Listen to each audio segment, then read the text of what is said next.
Hello बच्चों, कैसे सब लोग आपके समझ में होंगे। कल है आपका 28 सितंबर और 28 सितंबर को होने वाला है क्लास 9 का हिंदी का वीकली टेस्ट। इसे जल्दी देखना। जो जो चैप्टर आने वाला है मैंने सिर्फ उसी चैप्टर को लिया है। इसमें 3 चैप्टर आएंगे, एक है सवैया, एक सावले सपनों की याद और तीसरा है आपका मेरे संग की औरतें। ठीक है, कन्फर्म इसमें से क्वेश्चन आएगा ही आएगा।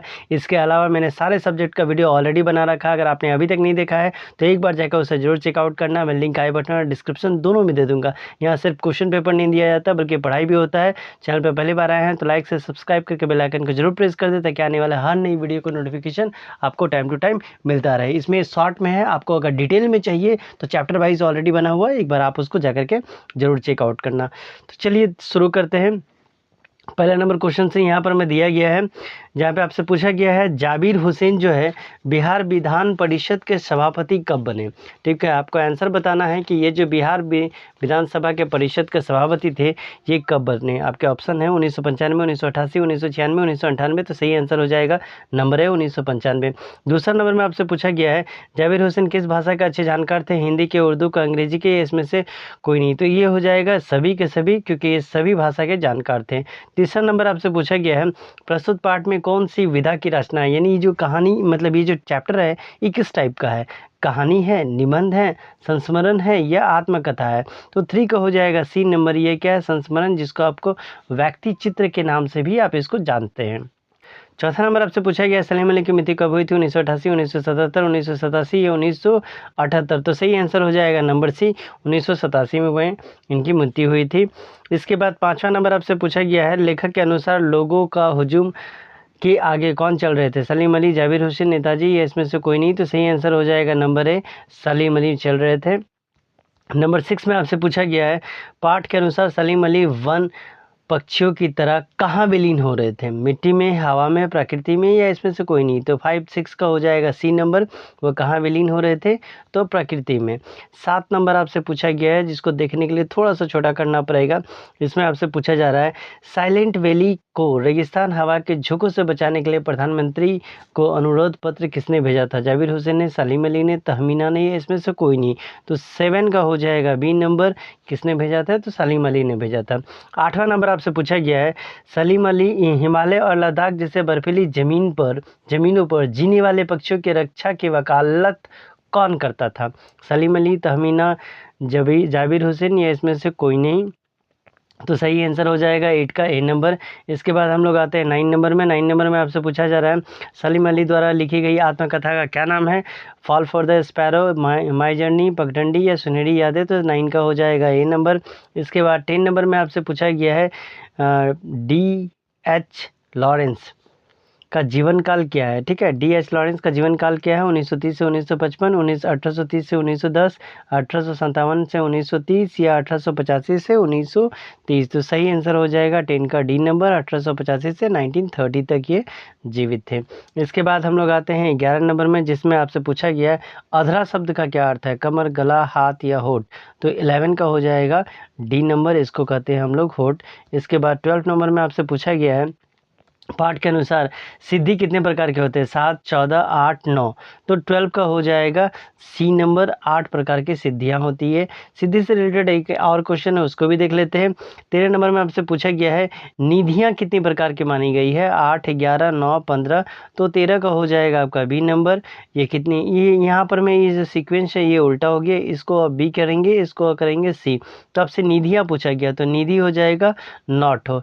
ठीक, इसके बाद आपका आता है 14 नंबर, जिसमें आपसे पूछा गया है कृष्ण किस स्थान पर गोधन गाया करते थे, अपने घर के पीछे, अट्टालिका पर चढ़कर, गंगा नदी के किनारे या गोवर्धन पर्वत पर। तो 14 का हो जाएगा बी नंबर, अट्टालिका पर चढ़ के।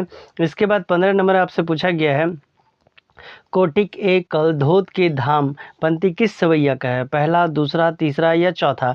तो 15 का हो जाएगा आपका बी नंबर, ये दूसरा सवैया का है। इसके बाद 16 नंबर आपसे पूछा गया है किस बीमारी के कारण लेखिका आज़ादी का जश्न देखने के लिए नहीं जा पाई। आपके ऑप्शन है टाइफाइड, मलेरिया, डेंगू या हैजा। तो 16 का हो जाएगा ये नंबर, उनको इस समय क्या हो गया था, तो टाइफाइड हो गया था। ये कितने साल की थी ये भी आप एक बार देख लेना।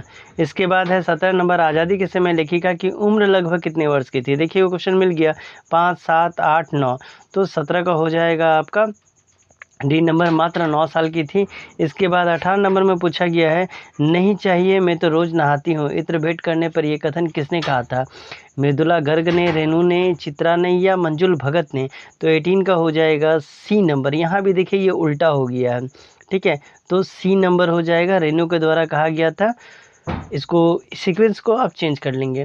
इसके बाद 19 नंबर में आपसे पूछा गया है, लेखिका की नानी की कितनी बेटियां थी? लेखिका की नानी की कितनी बेटियां थी? तो डी का हो, इसका ऑप्शन है 2, 5, 6, 1, तो सिर्फ एक ही बेटियां थी।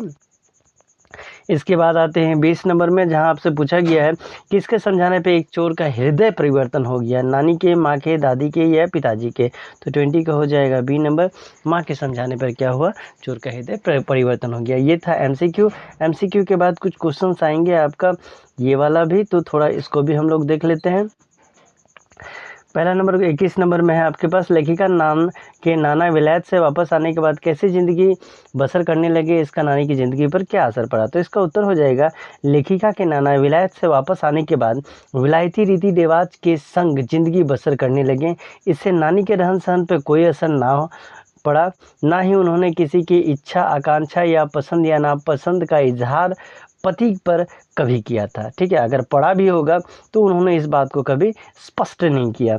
22 नंबर में आपको पूछा गया, भाव स्पष्ट कीजिए, जिसमें पहला है, कोटि का कलधोत के धाम करिल के कुंजन ऊपर वारो, यानी इसमें उत्तर हो जाएगा, रसखान के लिए ब्रज की झोपड़ियाँ स्वर्णिम महलों से भी श्रेष्ठ और महान है, इसलिए वो इन करील की झाड़ियों के लिए सोने के करोड़ों महलों का सुख भी त्याग देना चाहते हैं। 22 का ख है, मायरी वो मुख की मुस्कानी समरी ना जाए नहीं जाए नहीं जय है, यानी इसमें उत्तर हो जाएगा उत्पत्तियाँ, जो तात्पर्य ये है कि जब गोपियों को देखकर कृष्ण मुस्कुराते हैं तो उससे उत्पन्न होने वाले जो आनंद का प्रभाव है, उससे गोपियाँ इतनी मदमस्त हो जाती हैं कि उनके लिए स्वयं को संभालना, यानी अपने आप को भी संभालना मुश्किल हो जाता है।